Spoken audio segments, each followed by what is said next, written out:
So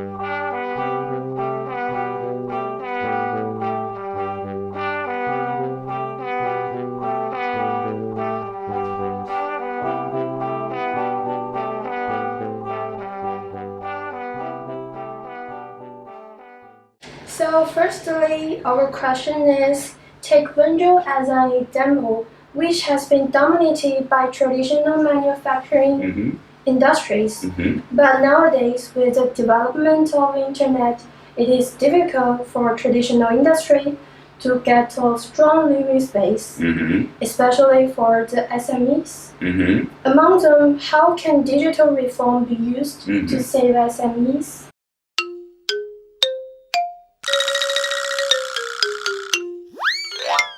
Oh, okay, so have you ever heard about it, the Manufacturing 2025 or the China, Made in China initiative of the 2025? Yeah. Oh, okay, really? So that is exactly what the Chinese government is now doing, okay, to help the small and medium-sized enterprises to transform their business model into the more advanced business models and in order to make more money in a more better way, okay? So Chinese Manufacturing 2025 initiative is totally supporting the small and medium-sized enterprises, not only in WENZHOU but all around China.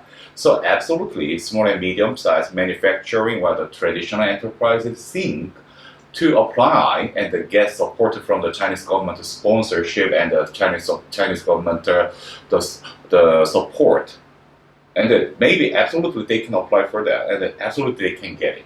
They can get a systematic support from the Chinese government now. Okay, the China Manufacturing 2025, Made in China 2025, that's fully supporting the small and medium-sized enterprises to transform their business. So, okay, thank you for your answer. Let's start our question 2. Maybe I'd better to talk a little bit more about it, another examples. Traditional manufacturing business, small and medium-sized enterprise, or the small and medium-sized traditional manufacturing, or the small size of the manufacturing traditional business is one thing. Okay. However, WENZHOU has a lot of those kind of things. Okay, good. However, we'd better to think about transforming our business models for more better advanced business models. For example, WENZHOU is very strong in the traditional manufacturing, something small size and small enterprises and manufacturing small things by hand. Okay, they can help. Yeah, okay, they can get help from the Chinese government. Okay, good. However, it's time. I think it's time to transform our business model.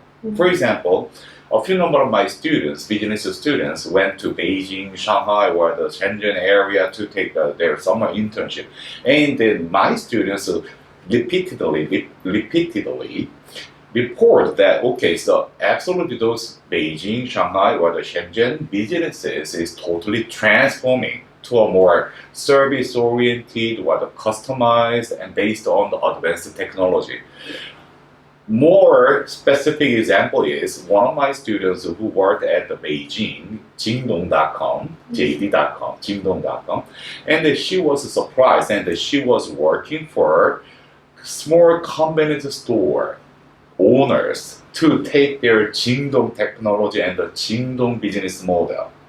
But however, she was totally unhappy because that whenever she tried to persuade the smaller size of the retail shops, convenience stores, and many business owners, they were reluctant to take those kind of technology because their reaction looks like this. Oh, I don't know anything about the technology. I have no idea about that, and I will keep my business model.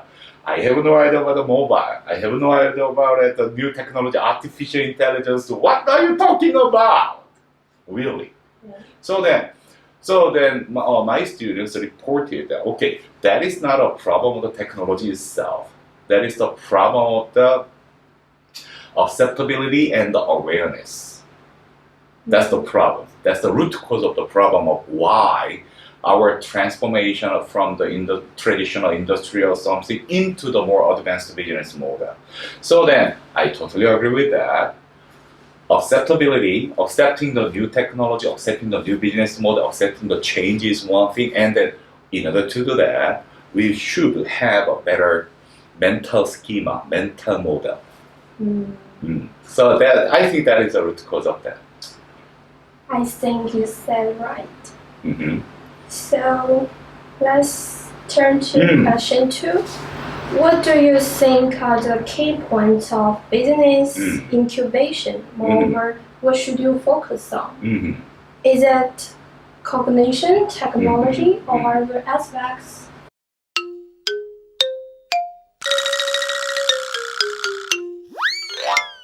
As I said before, okay, technology is not a big problem. And fortunately or unfortunately, I was an engineer. I was a mechanical engineer. I worked at the Bosch more than 7 years as a professional engineer. So technology itself, we can use it. We can take it. Okay? Absolute technology is one thing. But however, so as I mentioned before, my students reported, okay, so this is not a problem of the technology itself. Jingdong.com, they fully support their technology. They will fully support they are ready to share their knowledge. They are ready to share their technologies and a lot of resources with the convenience store owners.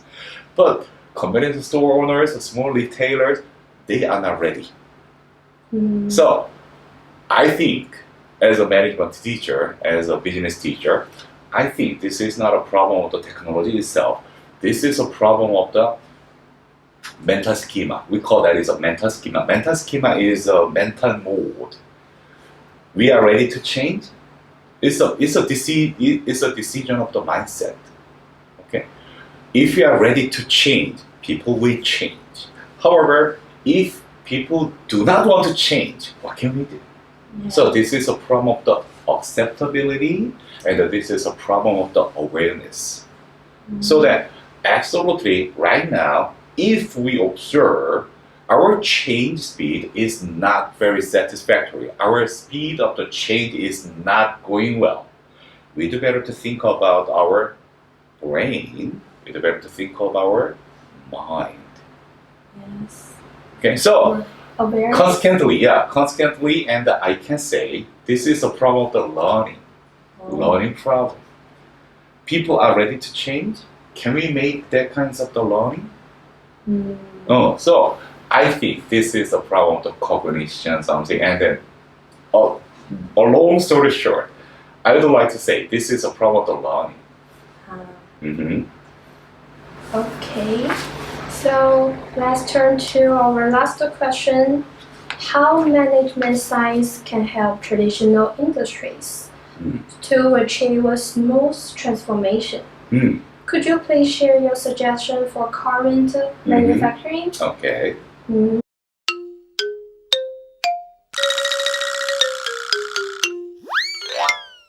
Sure. In our business world, okay, so we have a word of this, how people learn.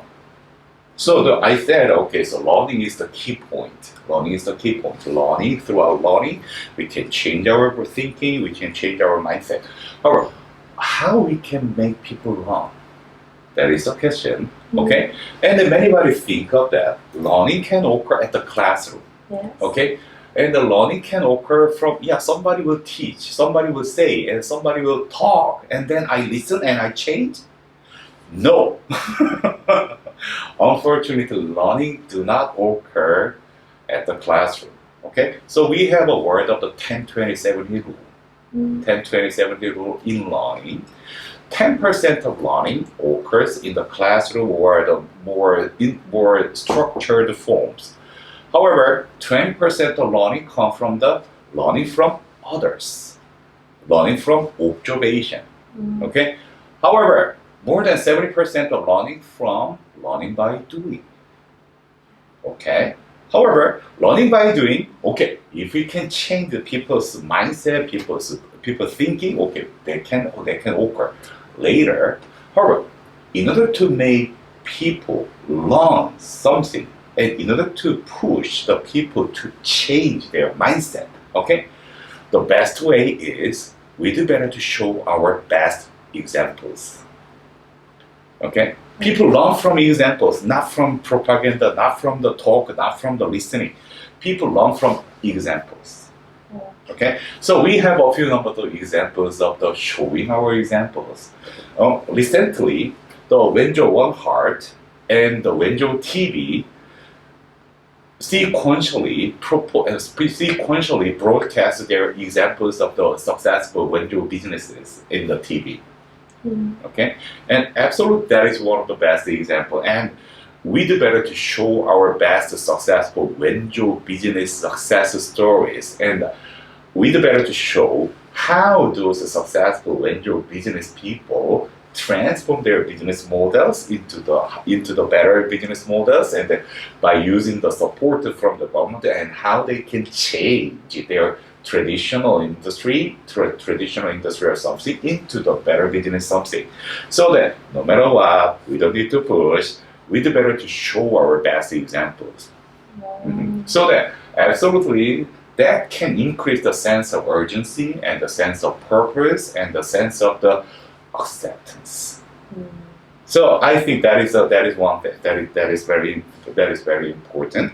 And you know that we already have that kinds of examples in WENZHOU-KEAN University.